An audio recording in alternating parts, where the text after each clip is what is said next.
Mumbai crime branch संदिग्ध car मामले की जांच करेगी। एटीएस के डीसीपी एंटेलिया के पास पहुंचे। गामादेवी पुलिस स्टेशन में केस दर्ज। मुकेश अंबानी के घर के पास एक संदिग्ध स्कॉर्पियो कार मिली। कार में जिलेटिन की 20 छड़ें मिली हैं। गृह मंत्री अनिल देशमुख ने पुष्टि की। मुकेश अंबानी के घर एंटेलिया के पास पुलिस बॉम्ब स्क्वाड के साथ पहुंची। लावारिस कार में एक चिट्ठी भी मिली है। स्कॉर्पियो गाड़ी का फेक नंबर प्लेट बताया गया। मुंबई पुलिस ने बयान जारी करके बताया प्राथमिक जांच में धमकी देने की बात आई है सामने। तमिलनाडु में डॉक्टर एमजीआर यूनिवर्सिटी का 33वां दीक्षांत समारोह आज। प्रधानमंत्री मोदी 11 बजे संबोधित करेंगे। राज्यपाल बनवारी लाल पुरोहित भी कार्यक्रम में शामिल होंगे। दीक्षांत समारोह में छात्रों को डिग्री और डिप्लोमा की उपलब्धियां दी जाएंगी। एमजीआर विश्वविद्यालय तमिलनाडु के पूर्व मुख्यमंत्री एमजी रामचंद्रन के नाम पर। उत्तरी कश्मीर के गुलमर्ग में आज से दूसरे खेलो इंडिया स्पर्धा का आगाज। वीडियो कॉन्फ्रेंसिंग के जरिए प्रधानमंत्री मोदी उद्घाटन करेंगे। आज से 2 मार्च तक खेलो इंडिया स्पर्धा जम्मू कश्मीर खेल परिषद के साथ मिलकर खेल मंत्रालय का आयोजन कर रहा है। 27 राज्य केंद्र शासित प्रदेश के खिलाड़ी हिस्सा ले रहे हैं। केंद्रीय खेल मंत्री किरण रिजिजू का बयान। खेलो इंडिया के जरिए खिलाड़ियों को मिलेगा प्रतिभा दिखाने का मौका। 27 फरवरी को इंडिया टॉय फेयर 2021 का उद्घाटन करेंगे प्रधानमंत्री। सुबह 11 बजे वीडियो कॉन्फ्रेंसिंग के जरिए जुड़ेंगे। सोशल मीडिया और ओटीटी के लिए सरकार ने जारी की गाइडलाइंस। 3 स्तर पर बनेगा निगरानी का मैकेनिज्म। सोशल मीडिया को 2 कैटेगरी में बांटा। ओटीटी को बनानी होगी 3 कैटेगरी UA7 UA13। दर्शकों की उम्र के हिसाब से कंटेंट दिखाना होगा। 3 महीने में लागू होंगे नए नियम। कंपनी को चीफ कंप्लेन ऑफिसर नियुक्त करना पड़ेगा। महिला पर आपत्तिजनक पोस्ट 24 घंटे में हटानी होगी। ओटीटी प्लेटफॉर्म के लिए बने नियमों का गृह मंत्री अमित शाह ने किया स्वागत। कहा सोशल मीडिया यूजर्स को मिलेगी ताकत। सरकार के फैसले पर फेसबुक ने जारी किया बयान। का कंपनी लोगों की अभिव्यक्ति की आजादी और सुरक्षा के लिए प्रतिबद्ध है। लोकसभा स्पीकर ओम बिरला का बयान। कहा संसद असेंबली और स्थानीय निकायों में जनता की भलाई वाली डिबेट होनी चाहिए। ओम बिरला ने प्रिज्म सेवा की भी बात की। कहा इससे सांसदों की रिसर्च और सूचनाएं मिलेंगी। समलैंगिक विवाह को लेकर दिल्ली हाई कोर्ट में एक और याचिका दाखिल। कोर्ट ने केंद्र सरकार से जवाब मांगा। दिल्ली हाई कोर्ट में केंद्र का हलफनामा दाखिल। कहा समलैंगिक जोड़े का साथ रहना भारतीय परिवार नहीं मान सकते। एलओसी के मौजूदा हालात पर भारत पाकिस्तान के डीजीएमओ में बातचीत। एलओसी पर सीज़फायर लागू। भारत और पाकिस्तान के डीजीएमओ के बीच बनी सहमति। आगे कोई विवाद होने पर हॉटलाइन और बॉर्डर फ्लैग मीटिंग करके सुलझाया जाएगा। विदेश मंत्रालय ने कहा पाकिस्तान के साथ सामान्य रिलेशन रखना चाहता है भारत। मुख्य मुद्दे और हमारा पोजीशन नहीं होगा चेंज। श्रीनगर में आतंकियों की नई रणनीति पर सुरक्षा बल चौकस। पिछले 1 हफ्ते कई जगहों से भारी मात्रा में आईडी बरामद। भारत से रिश्ते बहाल करना चाहता है घबराया हुआ पाकिस्तान। यूएस से लगाई बातचीत शुरू करवाने की गुहार। भारत ने साफ किया आतंकवाद और बातचीत साथ साथ नहीं चल सकते।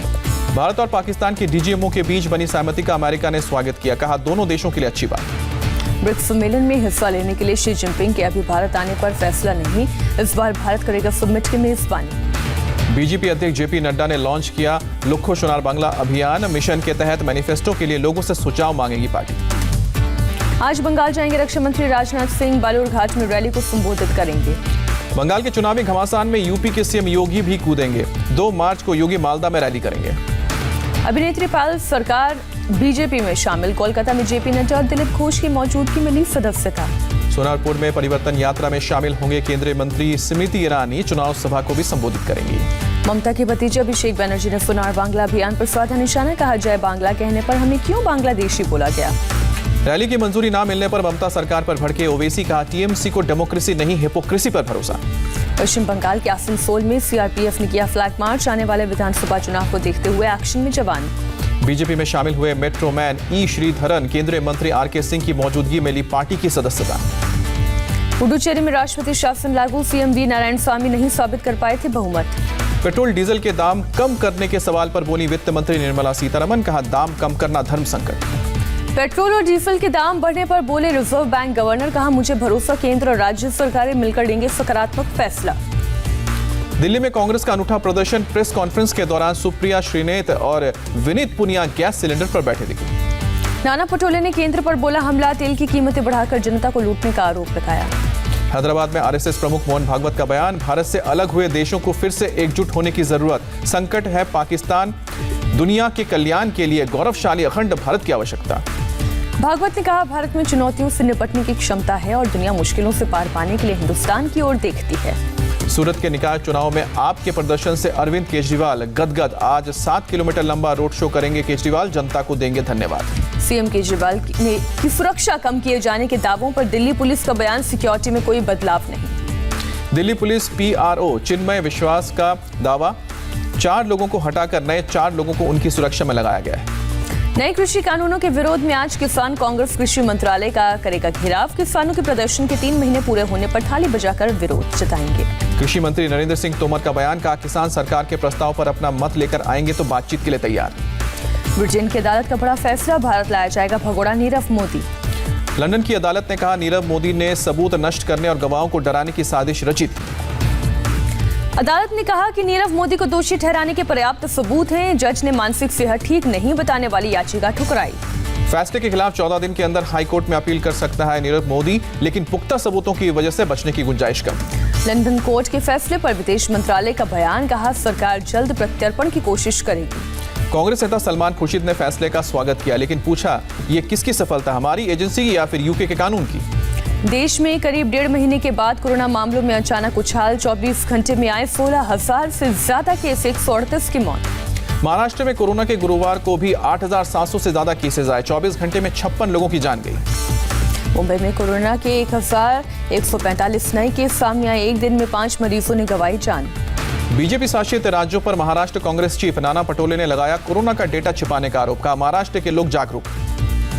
महाराष्ट्र के बजट सेशन पर कोरोना का अटैक, 4 हफ्ते से घटाकर 10 दिन का सेशन किया गया। अब महाराष्ट्र में 1 मार्च से 10 मार्च तक होगा बजट सेशन, 8 मार्च को पेश किया जाएगा बजट। महाराष्ट्र के वाशिम जिले में एक छात्रावास के 229 छात्र कोरोना पॉजिटिव होने से मची खलबली, 340 छात्रों को किया गया था टेस्ट। मुंबई के घाटकोपर में नगर निगम का अभियान, मास्क नहीं पहनने वालों पर कार्रवाई की गई।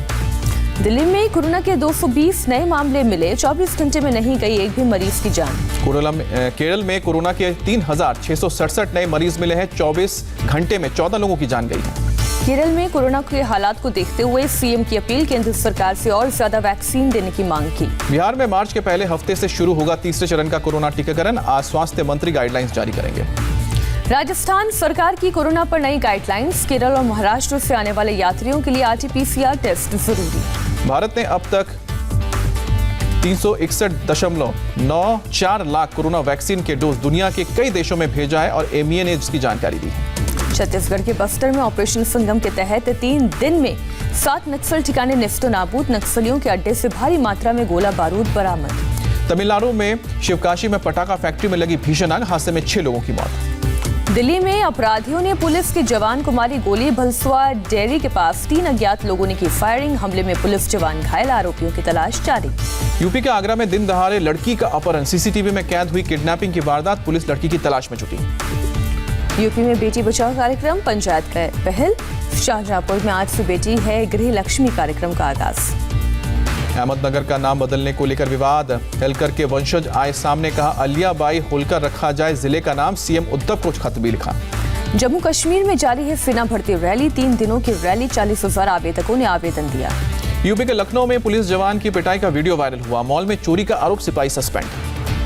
पुलिस जवान वर्दी के नीचे 3 शर्ट चोरी कर पहनकर निकल रहा था बाहर, मेटल डिटेक्टर ने पकड़ा, सायरन बजने पर गार्ड्स और कर्मचारी ने धर दबोचा। दमन के नावेल में टैंकर बना आग का गोला, टैंकर में केमिकल भरे होने की वजह से तेजी से आग फैली। चेन्नई एयरपोर्ट पर दुबई से आ रहे पैसेंजर से 3,57,000 का सऊदी रियाल बरामद, करीब 2,000 अमेरिकी डॉलर भी कस्टम ने पकड़ा। हिमाचल प्रदेश के ननखारी इलाके में भीषण आग, 5 घर जलकर खाक, आग किसी की जान के नुकसान की नहीं। पश्चिम बंगाल के मिदनापुर में शहर में घुसा जंगली हाथी, लोगों में मचा हड़कंप, वन विभाग की टीम ने हाथी को रेस्क्यू कर जंगल में छोड़ा। ओडिशा के गंजम जिले में दिखी 22 फीट लंबी दुर्लभ प्रजाति की ब्लू व्हेल, वन विभाग से अमेल ने तट से समंदर में लौटाया। म्यांमार में जारी प्रदर्शन के बीच आई डरावनी तस्वीर, सेना के समर्थक गुट ने विरोधी प्रदर्शनकारियों पर चाकुओं से हमला किया। म्यांमार की सेना को फेसबुक ने दिया बड़ा झटका, सेना से जुड़े अकाउंट और विज्ञापन बैन किए। कंगाल पाकिस्तान ने श्रीलंका को ऑफर की $50 मिलियन की क्रेडिट लाइन, रक्षा सहयोग चाहते हैं इमरान खान।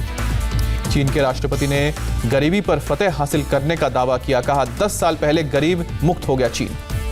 न्यूक्लियर प्रोजेक्ट वाली साइट पर एक बड़ा कंस्ट्रक्शन कर रहा है इजराइल, पहले ही इजराइल के पास 80 से ज्यादा एटम बम है।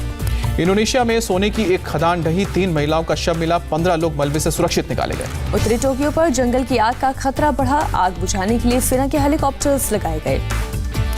भूमध्य सागर में 41 शरणार्थियों की डूबने से मौत, लीबिया से होकर यूरोप भागने की कोशिश में थे। उत्तर पश्चिम ब्राजील में बाढ़ का कोहराम, 1,20,000 लोगों पर पड़ा असर, कई नदियों के किनारे टूटे। ब्राजील के राष्ट्रपति ने हेलीकॉप्टर से बाढ़ वाले इलाकों को देखा, इलाके में ऑरेंज अलर्ट जारी।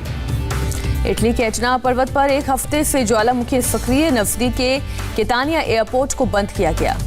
अमेजन प्राइम की इंडिया हेड अपर्णा पुरोहित को इलाहाबाद हाईकोर्ट से झटका, अग्रिम जमानत की याचिका खारिज, तांडव वेब सीरीज को लेकर दर्ज एफआईआर मामले में सुनवाई। पाकिस्तान को एफएटीएफ से बड़ा झटका, ग्रे लिस्ट में रहेगा बरकरार, आतंक और आतंकवादियों पर एक्शन लेने के लिए जून 2021 तक का मिला समय, हाफिज समेत 1373 आतंकियों के खिलाफ नकेल कसे पाकिस्तान। ऑस्ट्रेलिया में नया कानून पास, अब फेसबुक और गूगल को न्यूज के लिए देने होंगे ज्यादा पैसे। 2021 में पटरी पर आएगी इकॉनमी, रेटिंग एजेंसी मूडीज के मुताबिक वित्तीय वर्ष 2022 में भारत का ग्रोथ 13.7% से ज्यादा। तीसरे टेस्ट में भारत ने इंग्लैंड को 10 विकेट से हराया, सीरीज में भारत 2-1 से आगे। दूसरी पारी में इंग्लैंड सिर्फ 81 रन पर ऑल आउट, अक्षर पटेल ने पहली पारी में 6 और दूसरी पारी में 5 विकेट लिए। डे नाइट टेस्ट में अश्विन ने झटके 4 विकेट, टेस्ट क्रिकेट में 400 विकेट लेने का बनाया रिकॉर्ड।